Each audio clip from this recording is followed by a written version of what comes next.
যার প্রতি মায়াটা সৃষ্টি হবে সে যেখানে যত দূরে যাক না কেন ভালো লাগাটা অ্যাটাচমেন্টটা থাকবেই। যেহেতু আমার সন্তানের বাবা মা দুজনেই সিনেমা ইন্ডাস্ট্রির মানুষ, তো এটাও তার শেখা হয়ে গেছে যে আমার মা বাবা তারা ব্যস্ত থাকেন, মা হিসেবে বা বাবা হিসেবে আমাদের চাওয়া যে ও যেন ডাক্তার হয়। আমার আমার কাছে মনে হয় অপু বিশ্বাস নামটা আসলে তৈরি হয়েছে ভক্ত বা ফ্যান ফলোয়ারদের জন্য, সো এটা টোটাল ক্রেডিটই তাদের। এটা তো আসলে মানে কি বলবো, আমার কি ভালো লাগবে, আমার কাছে মনে হয় যে আমার সৃষ্টি তাদের জন্য, সো আমার ভালো লাগাটা মন্দ লাগাটা তো তাদেরকে ঘিরেই। এই তো আমার কাছে মনে হয় তারা আমার কলিগ, অত্যন্ত কাছের মানুষ।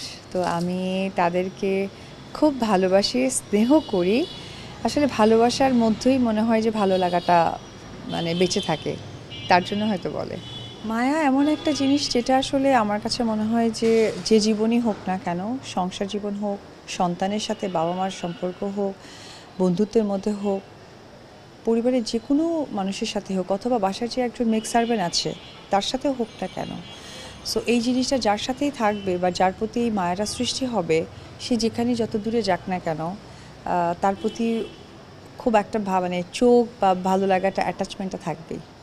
যেহেতু আমার সন্তানের বাবা মা দুজনেই সিনেমা ইন্ডাস্ট্রির মানুষ, ব্যস্ততার সাথে থাকে, সো এটাও তার শেখা হয়ে গেছে যে আমার মা বাবা তারা ব্যস্ত থাকেন কাজের মধ্য দিয়ে এবং আমাকেও সময় দেন।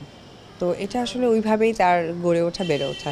আমার স্বপ্ন বরাবরই হচ্ছে আমার ছেলে ডাক্তার হোক, যেটা আমার মার, যেহেতু মা পৃথিবীতে নেই এটা আমি বরাবরই বলে এসেছি। তারপরেও প্রত্যেকটা মানুষের নিজস্ব চাওয়া থাকে, আর ওই চাওয়ার এখনও ওই বয়সটা হয়ে ওঠেনি। এটা একটা সময় বলে দেবে, আগে থেকে বলে কিছু নেই। তবে মা হিসেবে বা বাবা হিসেবে আমাদের চাওয়া যে ও যেন ডাক্তার।